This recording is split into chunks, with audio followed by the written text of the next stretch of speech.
ከትግራይ እየወጡ ያሉ መረጃዎች እንደሚያመላክቱት ከሆነ ህወሓትና የትግራይ ኃይሎች ሁለተኛውን ዙር ወታደራዊ ዝግጅታቸውን አጠናቀዋል። ሰራዊት እያስመረቁ ነው። አመራሮቹ ደግሞ ጠጣር መልእክት አስተላልፈዋል።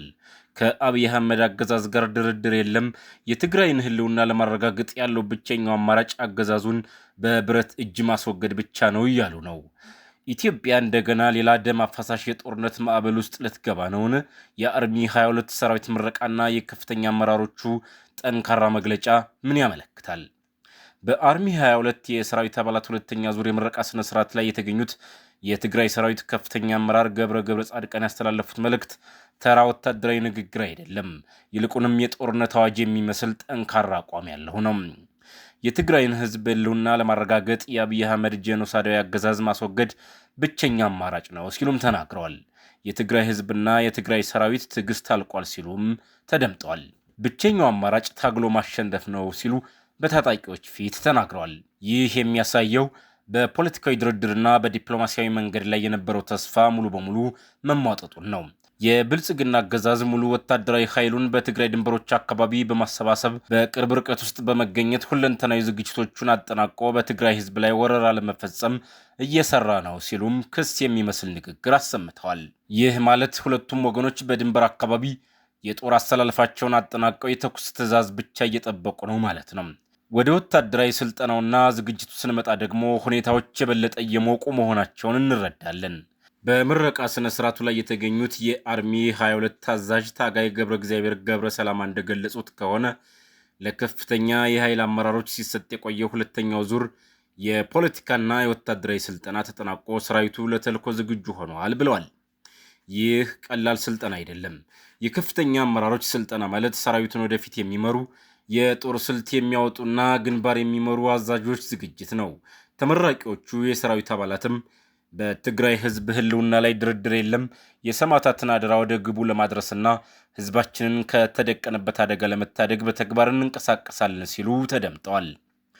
ተመራቂዎቹ ስልጠናቸውን ሲያጠናቅቁ ዝም ብለው አይደለም የተበተኑት፣ ባለ 7 ነጥብ የአቋም መግለጫ በማጽደቅ ነው። ይህም የሚያመላክተው ሰራዊቱ አንድ አቋም ላይ መድረሱን ነው።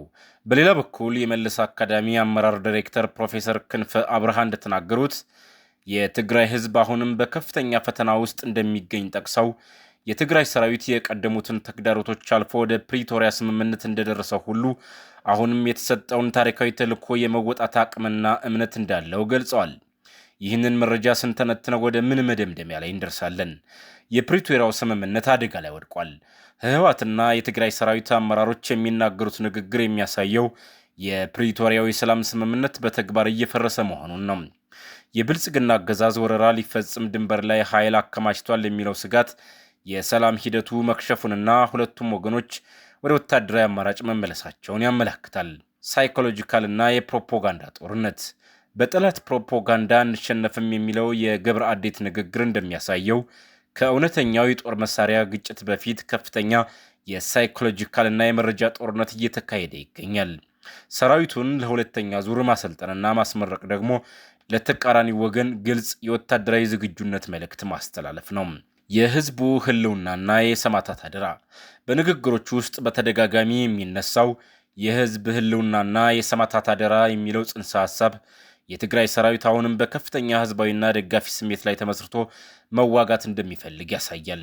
በልመና የሚመጣ ህልውና የለም የሚለው አቋም ደግሞ በቀጣይ ከበድ ያሉ የኃይል እርምጃዎች ሊኖሩ እንደሚችሉ ጠቋሚ ነው።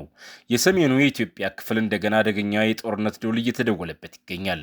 የትግራይ ሰራዊት አርሚ 22 የምረቃ ስነ ስርዓት የአመራሮቹ ጠንካራ መግለጫና በድንበር አካባቢ ያለው የጦር ሰራዊት መከማቸት ሀገሪቱ ወዴት እየገሰገሰች እንደሆነ ግልጽ ማሳያ ነው። ጦርነት የጥፋት እንጂ የልማት መንገድ አይደለም። ህልውና አደጋ ላይ ወደ ወደቀበት ደረጃ ደርሷል በሚል ሁለቱም ወገኖች ጣታቸውን እየተቀሳሰሩ ይገኛሉ።